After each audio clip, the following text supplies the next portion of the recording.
Привет, друзья! Меня зовут Дмитрий, и вы на канале Дмитриев сад. Вот и пришла пора проращивать батат. А сейчас январь месяц, и я начинаю уже подготовку к проращиванию клубней.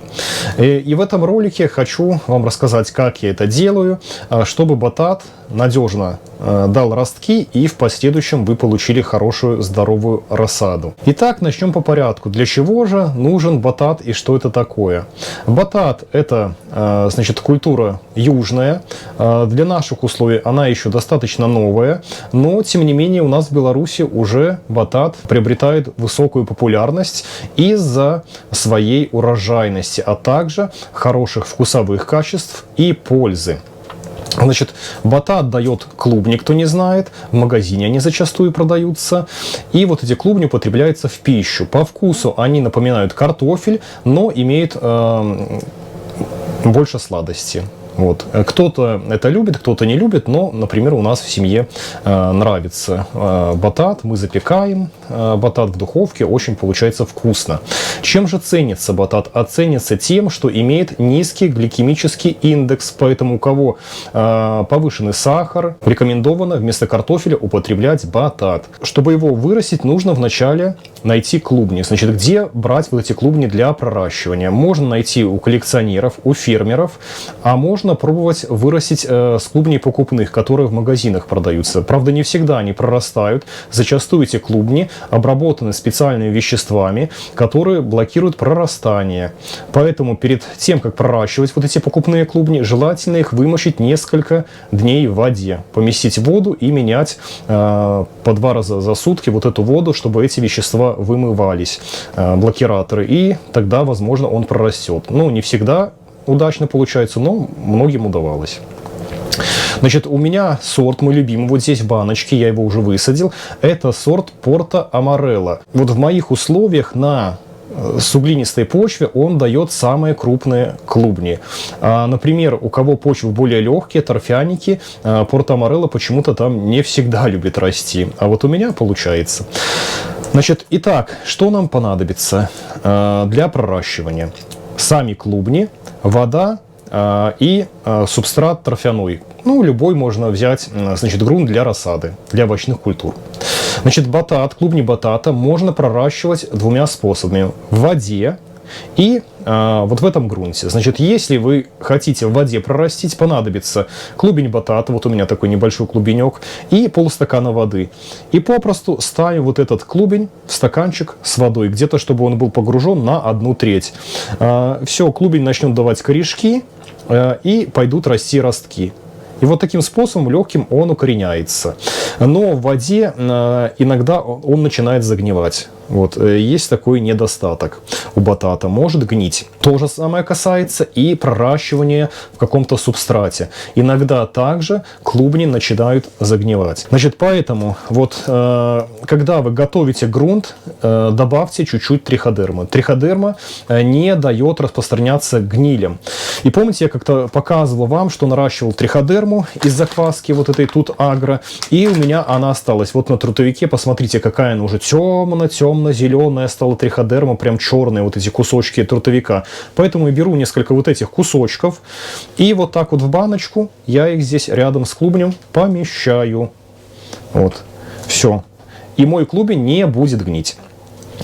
Значит, как высаживать, значит, вот этот клубень в емкость? Значит, мы высаживаем его лежа, боком. Вот посмотрите, вот такой небольшой клубенек, на бок его помещаем и засыпаем где-то наполовину, может быть, на 1/3 вот этим грунтом.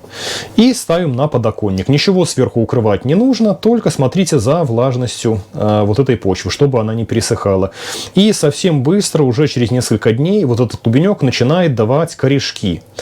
И затем идут ростки. У меня на клубне уже росточки наклюнулись. Батат хранится у меня в доме достаточно тепло, и уже появились росточки.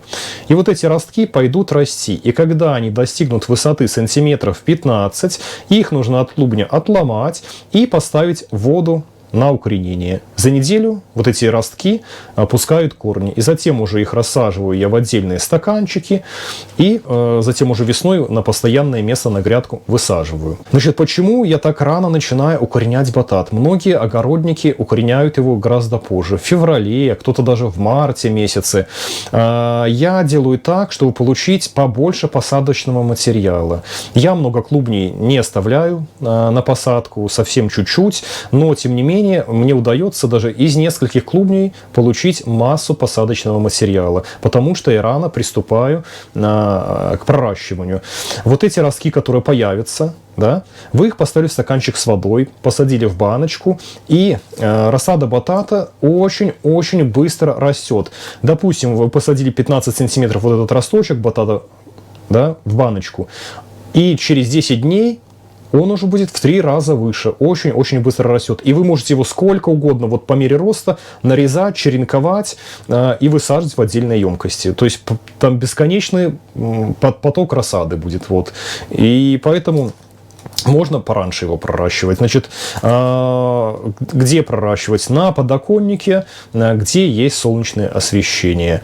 Вот сейчас, вот январь месяц, еще солнца у нас пока что не слишком много, но пока батат укоренится, пока пустят вот эти росточки, пока они укоренятся в воде, и как раз-таки будет уже конец января, даже начало февраля, уже будет солнечно, и можно обходиться без дополнительной подсветки. На подоконнике батату хватит света, и вы получите крепкую такую хорошую рассаду. И еще вот один такой лайфхак, как говорится, если вы хотите получить более ранний урожай батата, выращивайте вот эти росточки укорененные не в маленьких стаканчиках, ну, вначале в маленьких, да, обычно от сметаны, допустим, стаканчик, и вот там батат растет. А затем сделайте пересадку вот в такой вот горшок. Видите, у меня здесь томатик растет, вот в такие большие горшки 2-литровые. И батат сформирует здесь очень мощную корневую систему. Пойдет уже ветвиться, куститься. И вы, когда высадите на постоянное место вот с такой огромной корневой системой вот этот куст батата, очень быстро начнут нарастать клубни, и вы получите более ранний урожай. Урожай будет, ну, наверное, на недели на 3 раньше, чем у батата, высаженного с емкости и размера поменьше, потому что там будут тесные условия, корневая система может заплестись, ну и затем на новом месте будет дольше болезней приживаться. А вот рассада в таких больших емкостях, она быстрее приживется и сформируются более крупные клубни, более раннего срока созревания. Значит, какие сорта выбирать для посадки? Сортов батата превеликое множество, наверное, возможно, больше, чем сортов картофеля в мире. У нас, конечно, их не так много, но также хватает. Вот у меня Порто Амарелло, вот этот сорт, значит, с такими красными клубнями, Red Scarlet, по-моему, называется вот этот сорт. Ну, на вкус и цвет как бы. Кто-то говорит, что батат сильно отличается по вкусу, различные сорта сильно отличаются, но я сильно такого большого отличия не заметил. Я выращивал в этом году, наверное, сортов 10, примерно по вкусу, как по мне, они все одинаковые. Ну, может быть, кто-то, кто великий ценитель, отличает вот эти какие-то нотки по вкусу. Ну, вот единственный момент, что да, действительно бывают сорта чуть менее сладкие. Вот, ну, кто как любит. Поэтому если есть у вас батат, либо хотите его вырастить, в январе месяце уже можете приступать к его укоренению. А далее, как только пойдут росточки, появятся, я дальше покажу, как я его рассаживаю, как его выращиваю. И, конечно же, весной сделаю ролик про посадку на постоянное место.